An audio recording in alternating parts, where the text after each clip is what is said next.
Bom dia, saúde amada igreja, a graça e a paz do nosso Senhor e Salvador Jesus Cristo. Nós reunimos essa manhã para meditarmos sobre a palavra de Deus que está no livro de Judas, os versículos de 14 a 16. Está escrito o seguinte: quanto a estes, Enoque, o sétimo a partir de Adão, profetizou: eis que o Senhor vem entre miríades de seus santos, para executar julgamento contra todos e condenar todos os ímpios por todas as suas obras de impiedade praticadas impiamente e por todas as palavras sem temor que pecadores ímpios falaram contra ele. Estes são murmuradores, sempre reclamando, seguindo seus próprios desejos. Suas bocas são cheias de arrogância e lisonjeiam os outros para obter lucro. Este é um texto que nos faz ponderar sobre duas realidades. A realidade divina de Jesus Cristo, que Ele vem. E Ele vem para executar juízo e justiça. E a realidade dessa vida, das pessoas que buscam seus próprios desejos, cujas bocas são cheias de arrogância, pessoas que só pensam no lucro. Esse é mais um texto da palavra de Deus que nos coloca diante de dois caminhos que nós podemos seguir.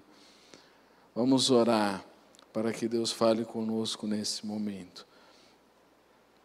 Deus, em nome de Jesus, eu peço perdão pelos nossos pecados, Deus, para que, lavados no sangue do Cordeiro, nós estejamos purificados, Senhor Deus, de toda imundície, justificados, Deus, para recebermos o Teu Espírito Santo e compreendermos plenamente a Tua palavra revelada, em nome de Jesus. Amém. Este é um texto que suscita muita especulação teológica, muitos estudos, e a gente vai parar para pensar nele um pouquinho. Esse texto é o texto, um dos textos, na verdade, foram dois textos que me fizeram olhar para Judas, a nível de pesquisa. Eu acho ele sensacional, vou tentar fazer justiça a ele nessa manhã.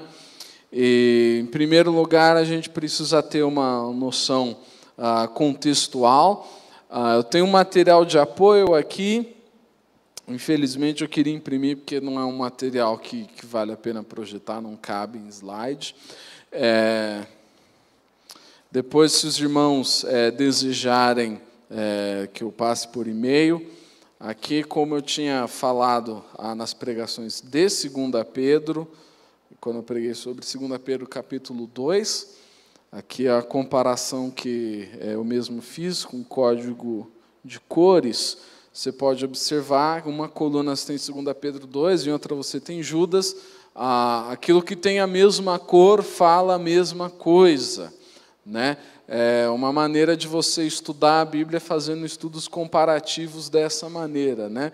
Diferentes textos falando a mesma coisa, percebendo o que está sendo enfatizado na palavra de Deus, percebendo também o que é diferente entre os diferentes textos. É importante nós vermos também as diferenças, porque elas evidenciam as características de cada igreja, né? Apesar de Pedro e Judas partirem do mesmo problema, eles não falam exatamente a mesma coisa, porque as igrejas são diferentes.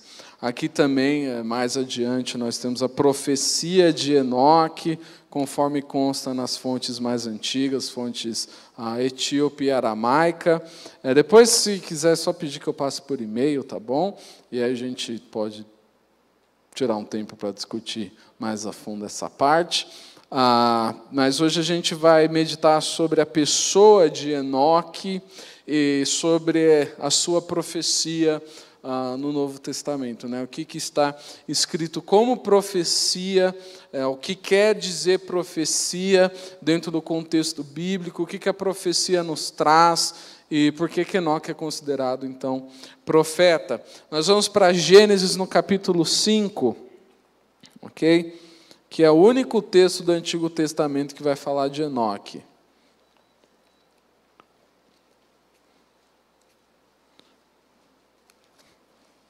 Também, se um dos irmãos que quiser o meu estudo comparativo de Judas com 2 Pedro e também as fontes antigas de Enoque, se alguém conhecer alguém que pode consertar uma Bíblia que caiu no chão e soltou a capa, a gente conversa aí, viu? Precisando. Abri em Gênesis 5, o capítulo 5, versículo 18. Ok? Lista aí dessas pessoas antigonas. Jared viveu 162 anos e gerou Enoque. Depois que gerou Enoque, Jared viveu 800 anos e gerou outros filhos e filhas. Jared viveu muito tempo. Ele viveu ao todo 962 anos e morreu. Enoque viveu 65 anos e gerou Matusalém. Depois de ter gerado Matusalém, Enoque andou com Deus 300 anos e gerou outros filhos e filhas. Enoque viveu ao todo 365 anos. Enoque andou com Deus e já não foi encontrado, pois Deus o havia arrebatado. Depois a história continua como se não fosse grande coisa, né? O texto de Gênesis ele é muito diferentão. Ele fala de Enoque dentro de uma sucessão, dentro de uma genealogia. Ele fala, teve Jared, Lameque, e aí você teve Enoque. Enoque viveu 365 anos, foi arrebatado, e aí Matusalém viveu tantos anos e tal, e chega até Noé. Não existe muito rodeio, não existe muita reflexão teológica dentro do próprio Antigo Testamento sobre Enoque, porque a importância de Enoque para o Antigo Testamento está no fato de ele ter sido um dos antepassados de Noé. Essa linhagem santa de Adão até Noé é aquilo que é importante no Antigo Testamento, né? No livro de Gênesis, pelo menos. Por isso que você não vai ter mais reflexão, mais especulação. No decorrer da história, você vai ter diferentes grupos judaicos escrevendo diferentes coisas sobre esse Enoque. Porque você lê um texto desse, esse é um texto que existem duas reações possíveis. Você pode passar por cima dele. Né, tem gente que considera que essa primeira parte de Gênesis é besterol, né? Tipo, pessoas vivendo 900 anos, que loucura, né? Então passa direto, não dá muita importância. Ou a outra reação possível é você ficar muito curioso. O que aconteceu com Enoque? O corpo dele desapareceu. Existia Enoque, as pessoas comiam com Enoque, Enoque tinha a sua esposa, ele fazia amor com ela, né? Foi ter filho com 65 anos, um cara assim, com muita energia, muita vitalidade. Depois de Matusalém foi ter outros filhos e filhas, Deus sabe com quantos anos, né? Não está escrito. E aí, de repente, Deus o tomou para si, arrebatou Enoque. Ele não foi mais achado, ele andou com Deus, né?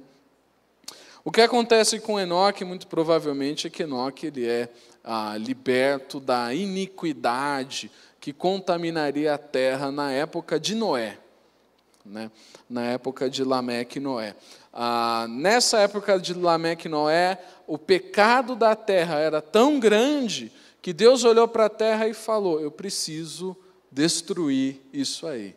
E aí ele manda o dilúvio. Não sei quantos de vocês viram aquele filme lá com Russell Crowe e aquela menina do Harry Potter, né, do Noé. Não foi bem, com Anthony Hopkins também, né? Não foi bem daquele jeito, mas dá para ter uma ideia, né?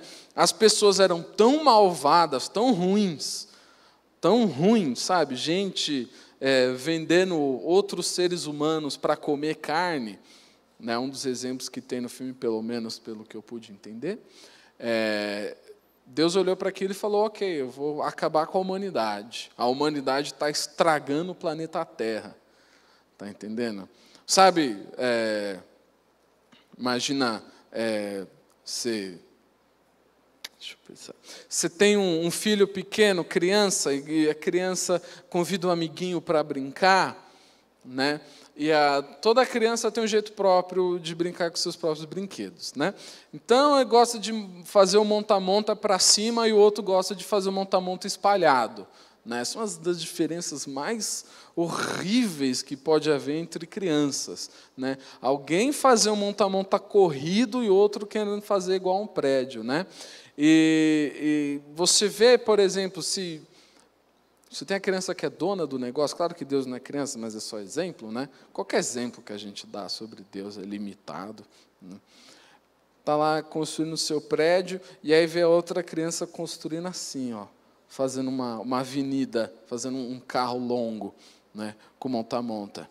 E aí, ou a que faz o carro longo, acho que é um exemplo melhor, olha para o que está fazendo o prédio alto, e é que a criança ela é muito expressiva, ela não tem os mesmos filtros que a gente tem, né, ela não respira fundo e faz cara feia, né? A criança, ela derruba, né? Então, você imagina a criança, olha para outra criança e fala, você estragou a minha brincadeira. Pá! E derruba o negócio, está entendendo? Então, Deus não é criança, mas Ele tinha um plano para o planeta Terra. Ele queria um negócio assim, vida, paz, coisas boas. E aí Ele colocou o ser humano, e o ser humano começou a pecar, o ser humano começou a mentir, o ser humano começou a cobiçar, o ser humano começou a matar o outro ser humano, e Deus falou, quer saber? Chega, não brinco mais com vocês. No meu planeta Terra, você não entra mais. Né? Então Deus resolveu matar toda a humanidade. Aí ele acha Noé é justo, Noé estava caminhando certo, e ele salva Noé e sua família. Né? Então, na compreensão mais antiga sobre Enoque ele é arrebatado por Deus, porque ele era justo, porque ele andou com Deus, e também para ser poupado dessa época de iniquidade, dessa época de tanto pecado, de um pecado tão grande, que Deus resolveu destruir a coisa toda. Né? Que Deus resolveu começar tudo de novo. Você vê como estava dando errado, com força.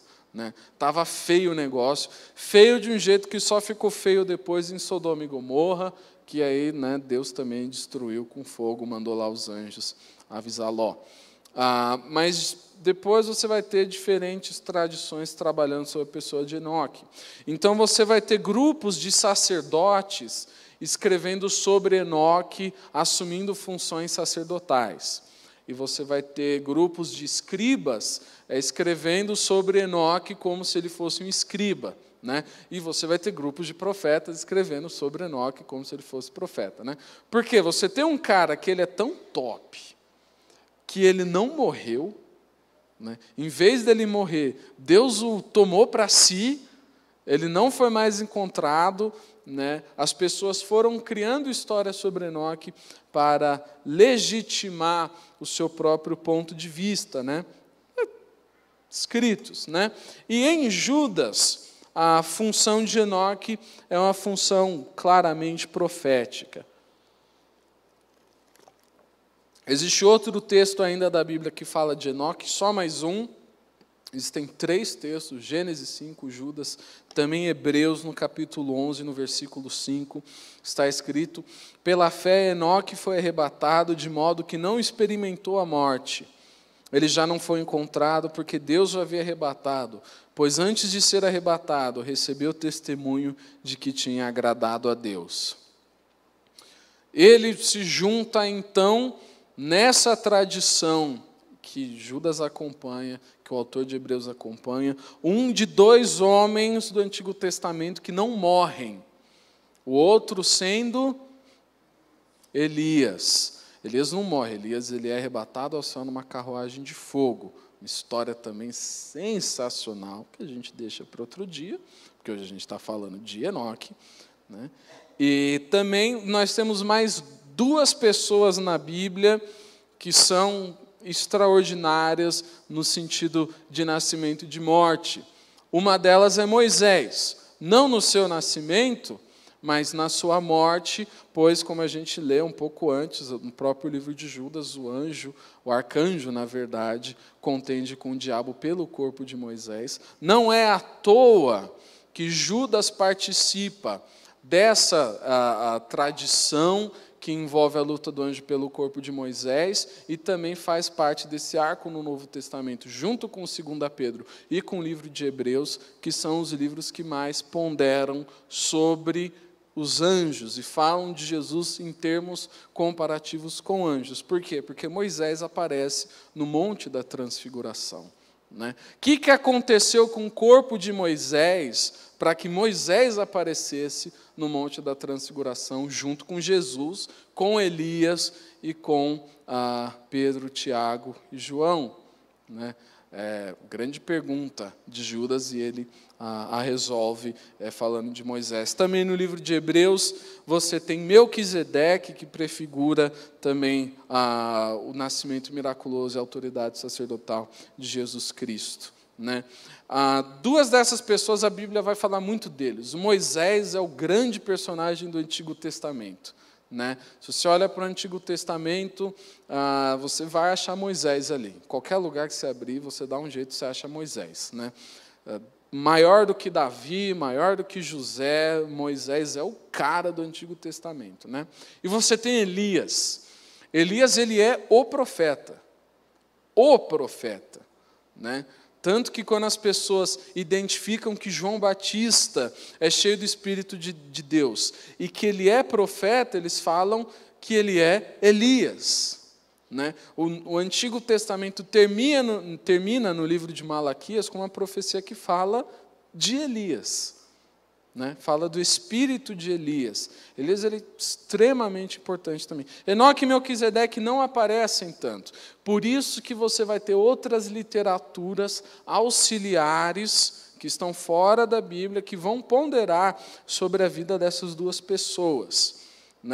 E onde se fala de Enoque, não sei se você vai ficar surpreendido, mas existe um livro que se chama O Livro de Enoque, que fala muito sobre ele. Livro antigão, mais ou menos da mesma época que Daniel. Judas cita esse livro a título de profecia. Como nós podemos, então, entender? Essa é uma pergunta muito comumente feita. E eu estudei extensivamente um monte de especialista e pesquisador nesse tema. Como você entende que Enoque profetiza sobre Jesus?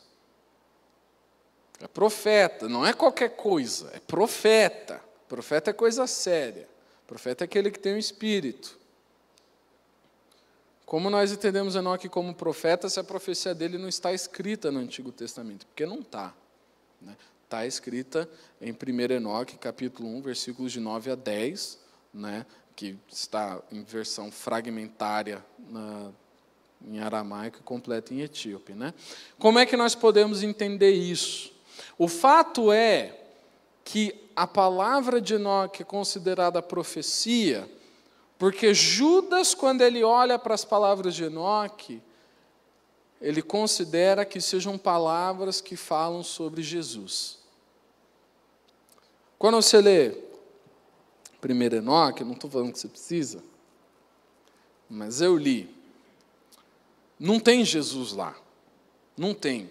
A questão de 1 Enoque, principalmente do 1 Enoque, é um livro que tem 5 livros dentro, tipo o Pentateuco, sabe? É um negócio meio doido. E no primeiro livro de 1 Enoque, que é o mais antigo, que é o que o Judas cita, a história é o seguinte: você tem os anjos, e os anjos olham para as mulheres dos homens, mais ou menos como Gênesis 6, e falam: nossa, que gatinhas, vamos descer à terra e nos casar com essas mulheres. E aí, um dos anjos fala, isso aí é besteira, cara, isso aí é pecado contra Deus. Aí eles discutem e falam, ok, vamos pecar contra Deus, está decidido. Então vamos fazer um juramento de que a gente vai pecar contra Deus. Eles pecam, e aí depois Deus vai julgar eles ficam com medo, eles chamam Enoque. Falam, Enoque, você é amigo de Deus, intercede para Deus em nosso lugar. Né? A grande ironia desse livro de Enoque é, entre os anjos de Deus, você ter um homem. Né? Porque a lógica do judaísmo é entre os homens e Deus você ter um anjo. Né? Então, entre os anjos e Deus você ter um homem, é uma brincadeira que o livro de 1 Enoque faz. Né? E Judas olha para essa história que não fala de Jesus, né? Mas ele coloca Jesus no meio desse negócio e fala, olha, assim como Enoque profetizou quanto a Jesus. Existem textos bíblicos que podem nos auxiliar a compreender essa situação. O primeiro deles é 2 Pedro, no capítulo 1, a partir do versículo 16. Vamos ler aí, que a palavra de Deus nos fala sobre a profecia.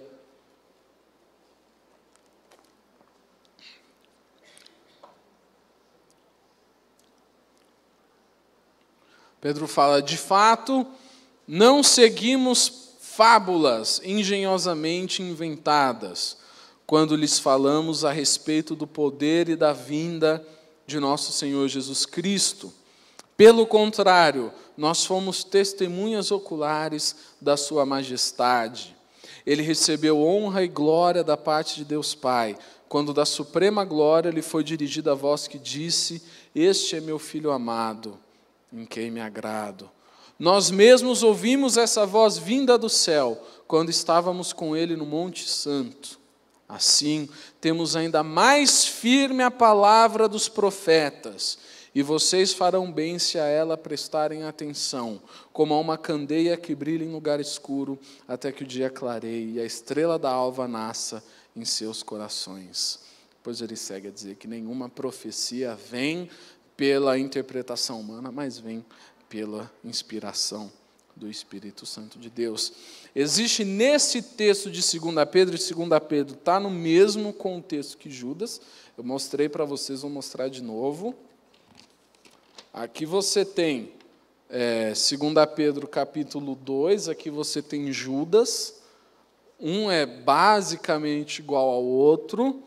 Por que que isso acontece? Porque 2 Pedro e Judas estão tratando de problemas semelhantes, né? E como eles têm o mesmo Deus, eles vão tratar da mesma maneira. Né? Eles têm as mesmas ênfases, a ênfase na transfiguração é mais evidente em 2 Pedro, mas também você pode acreditar que pode ser encontrado em Judas. E Pedro fala, quando nós estamos falando a respeito do poder e da vinda de nosso Senhor Jesus Cristo, nós não estamos inventando. Na verdade, nós estamos falando do que vimos e do que ouvimos. Pedro parte da sua própria autoridade.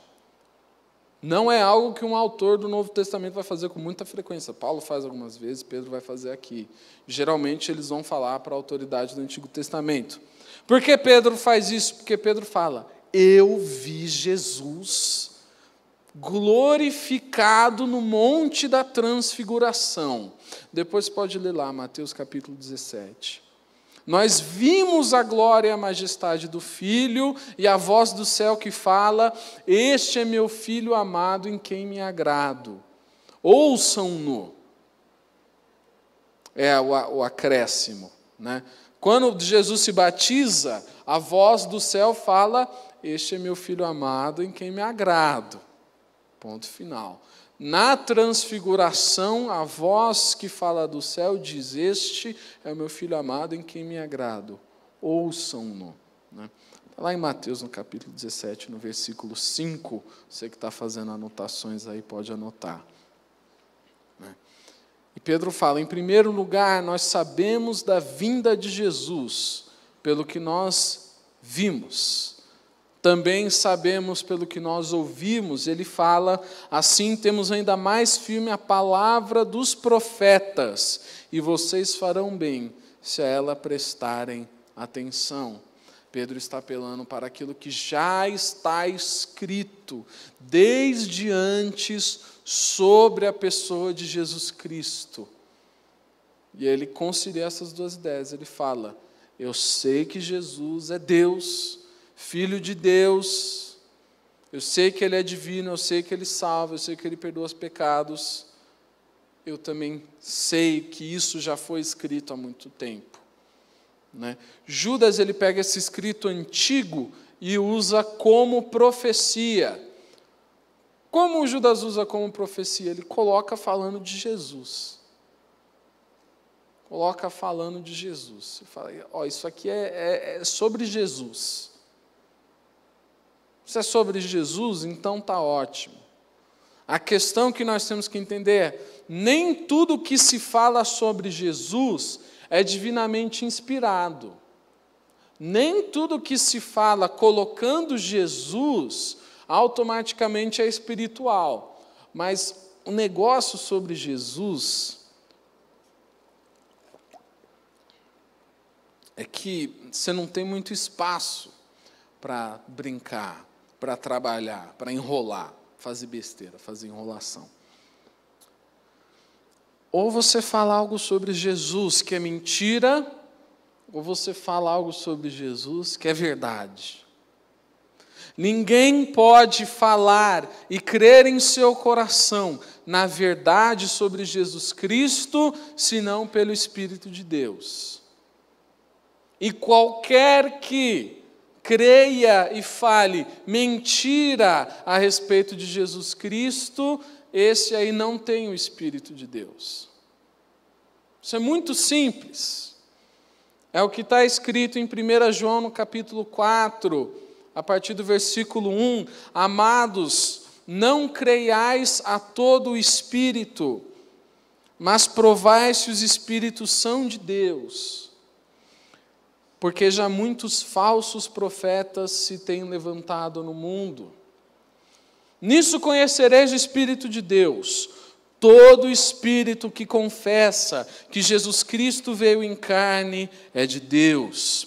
E todo espírito que não confessa que Jesus Cristo veio em carne não é de Deus. Mas este é o espírito do anticristo, do qual já ouvistes que há de vir, e eis que já agora está no mundo.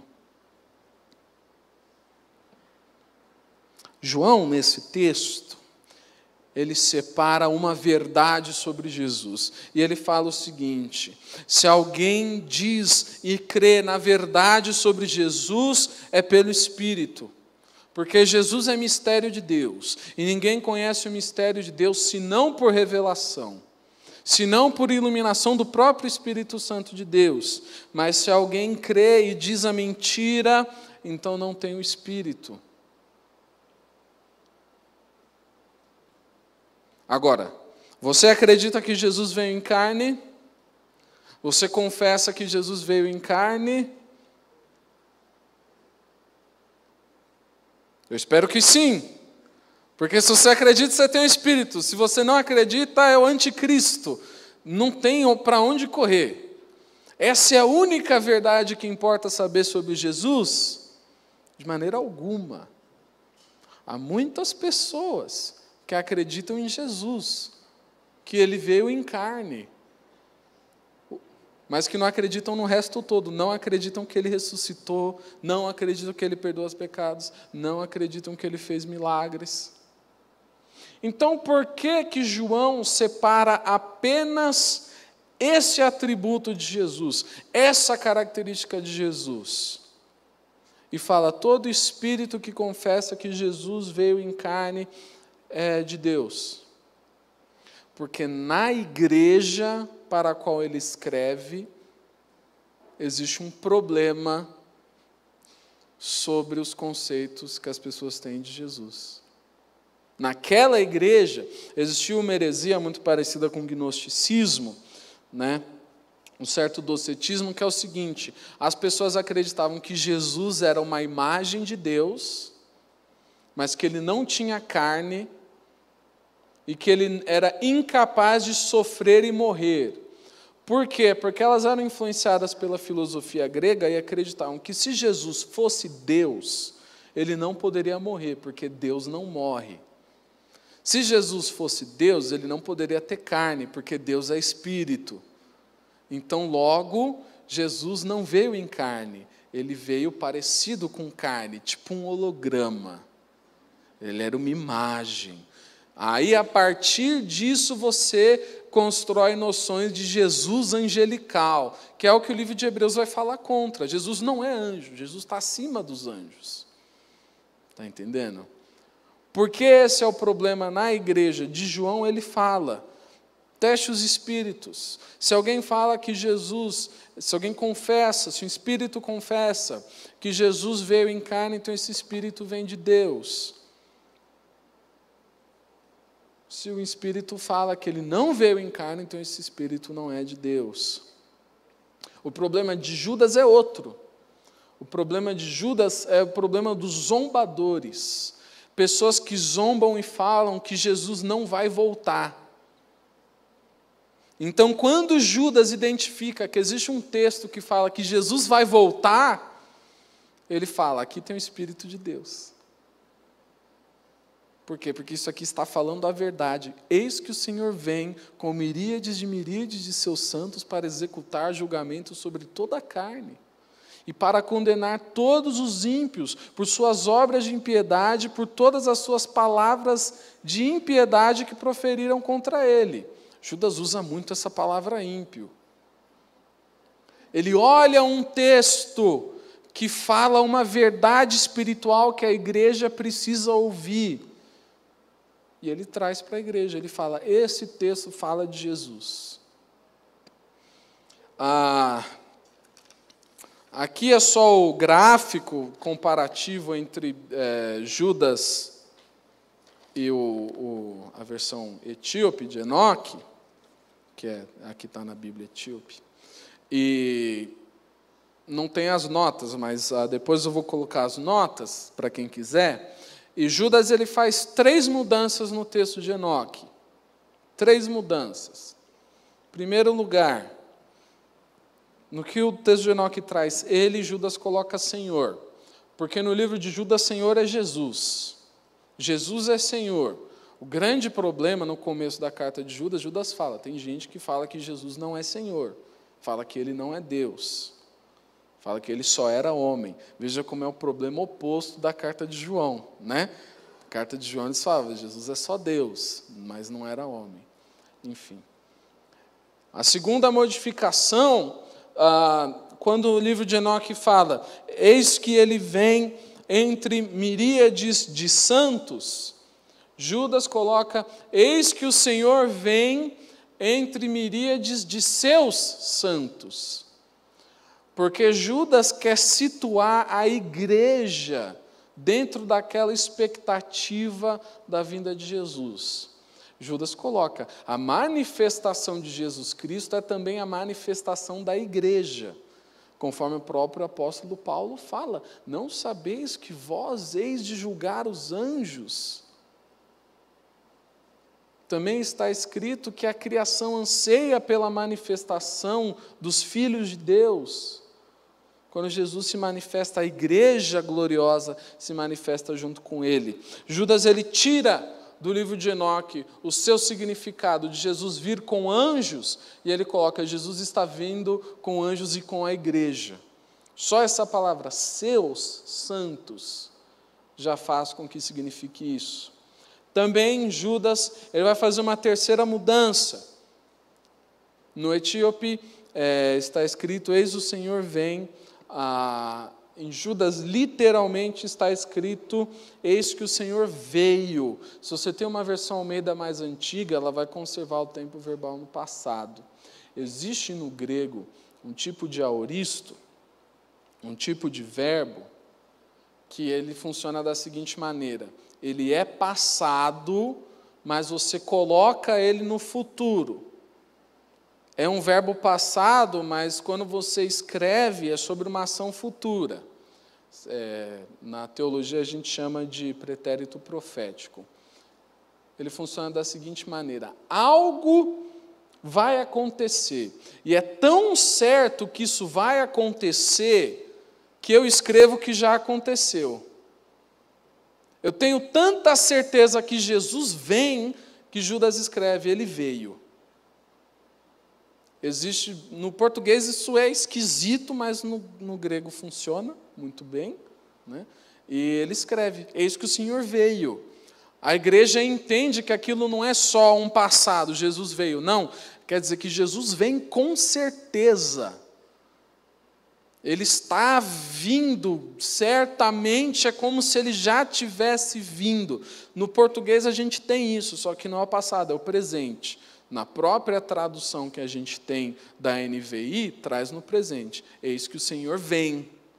Não quer dizer que ele está vindo naquele momento. É uma expectativa futura tão certa que se coloca no tempo presente. Então, gramática fechada, a gente pode considerar que tudo aquilo que Judas modifica no texto de Enoque é para que ele fale de Jesus de maneira adequada à necessidade da igreja. Existiam pessoas que, em primeiro lugar, como a gente vê no início da carta, deixa eu abrir aqui no início da carta de Judas. No versículo 4, negam o nosso único soberano e Senhor Jesus Cristo. Primeiro problema da carta, pessoas falam que Jesus não é Senhor. Então Judas pega um texto, ele coloca lá a palavra Senhor. E ele fala aqui, Jesus é Senhor. Em segundo lugar, pessoas que zombavam e falavam que Jesus não ia voltar, ou que Jesus demorava muito. Em Judas isso não aparece, mas em 2 Pedro, que é uma carta auxiliar a Judas, isso fica muito claro, né? E Judas coloca, ele vem com certeza. Eu tenho tanta certeza que Jesus virá, que eu já escrevo que ele veio. Em terceiro lugar, Judas coloca a igreja junto com Jesus. Jesus não vem entre miríades de santos, porque os anjos são santos. Jesus vem entre miríades. Miríades quer dizer milhares de milhares, né? A palavra do original, telfi, quer dizer 10.000 vezes 1.000. Né? Muitos, né? Anjos. Judas fala, muitos de seus santos. Os santos que pertencem a Jesus são santos que foram comprados pelo sangue de Jesus. Não são os anjos. Os anjos não foram comprados pelo sangue de Jesus porque eles não pecaram. Quem foi comprado pelo sangue de Jesus é o santo que faz parte da igreja. O próprio Judas chama os crentes no início da carta de santos. Ele fala no versículo 3, a fim de vos animar a lutar pela fé, que foi definitivamente transmitida aos santos. A fé não foi transmitida aos anjos, porque a proclamação da palavra, o apóstolo Paulo fala, que é uma das coisas que os anjos anseiam por ver. Os anjos não podem proclamar a palavra, isso é coisa para os homens. Esses santos são as pessoas da igreja. Judas tem 3 problemas básicos em sua igreja, ele trata de todos, trazendo só essa palavra. Era uma palavra inspirada por si só? Não tem como nós falarmos disso. Até porque tudo que é relevante para o contexto de Judas foram modificações que Judas fez no texto. Ele traz como profecia, porque a profecia dentro da igreja tem uma função específica, que é o que está escrito na primeira carta de Paulo aos Coríntios, no capítulo 14, no versículo 3. O que profetiza fala aos homens para edificação, exortação e consolação. Na vida, existem muitas coisas sendo faladas por aí sobre Jesus. E a Bíblia nos ensina a testar os espíritos. Talvez você não tenha ouvido isso antes numa igreja batista, testar os espíritos. Mas a Bíblia nos ensina. atestar se alguém está falando de Jesus com o Espírito de Deus ou com algum outro espírito. Porque não dá para alguém estar falando sem espírito nenhum. Corpo sem espírito se chama cadáver.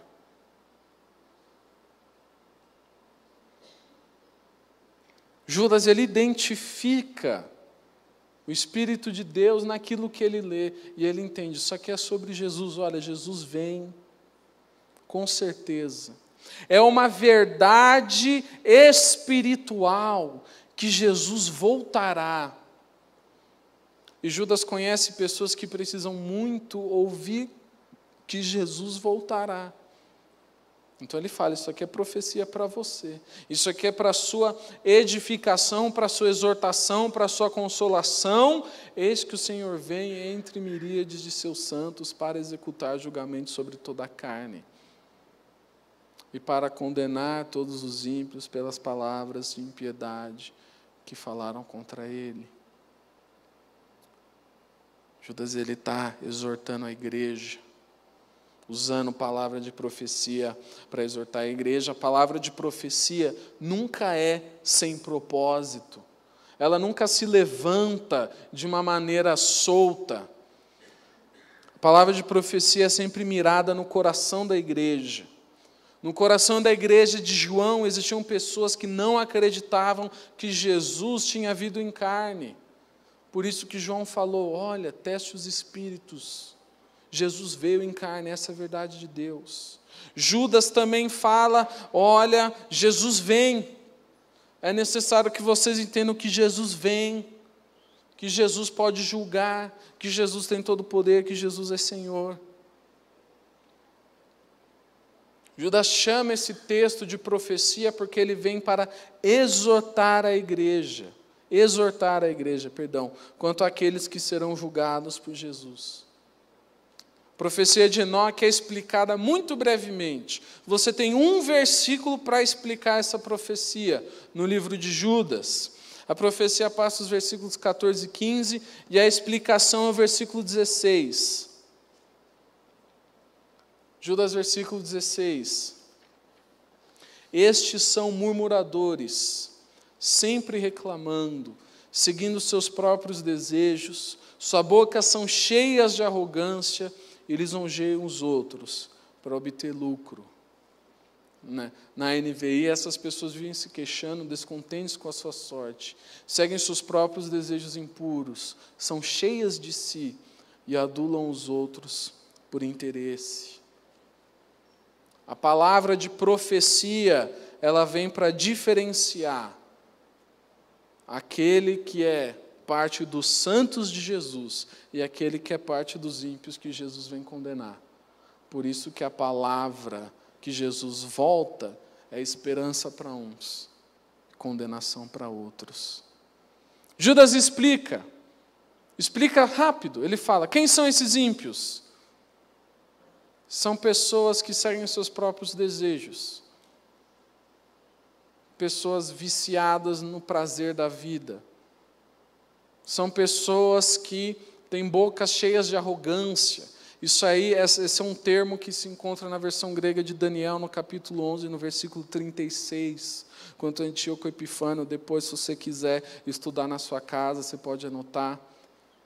São palavras tão grandes que ofendem ao próprio Deus, pessoas cheias de si e pessoas que tratam bem os outros por interesse. Esse interesse é o interesse de lucro. É o mesmo interesse de Balaão, como o próprio Judas fala. Judas aqui, ele parte da trindade do mal, e com isso eu encerro. Tem a trindade do bem, que vence o mal, Jesus, o Filho, o Pai, o Espírito Santo. A gente batiza em nome do Pai, do Filho e do Espírito Santo. E tem a trindade do mal. Conhece a trindade do mal? É o que Judas fala aqui. Quais são as 3 características dessas pessoas? Elas seguem seus próprios desejos, elas são cheias de si e elas usam as outras pessoas para obter lucro. É o prazer, é o poder, é o dinheiro. aquele que se segue, aquele que se deixa levar por essas coisas, a volta de Jesus é condenação para ele. É isso que Judas tem a dizer, é isso que essa profecia tem a dizer para nós, nessa manhã. Vamos orar. Graças a Deus pela sua palavra, graças a Deus por esse momento. Senhor Deus, tua palavra é perfeita e apenas pelo teu Espírito Santo podemos compreendê-la, Deus, que teu Espírito Santo esteja guiando o nosso coração ainda essa semana, que nós possamos refletir sobre a tua palavra, Deus, entender que é importante nós medirmos os espíritos, medir o que nós temos falado sobre Jesus, o que temos ouvido sobre Jesus, Deus.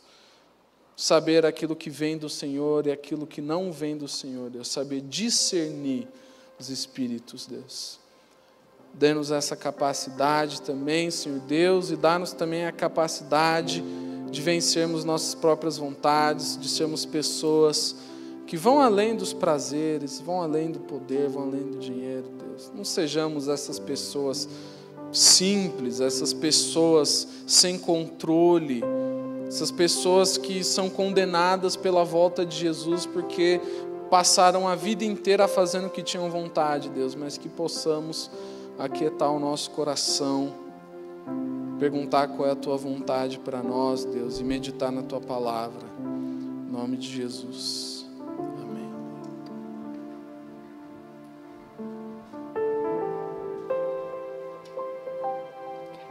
Pode ficar em pé.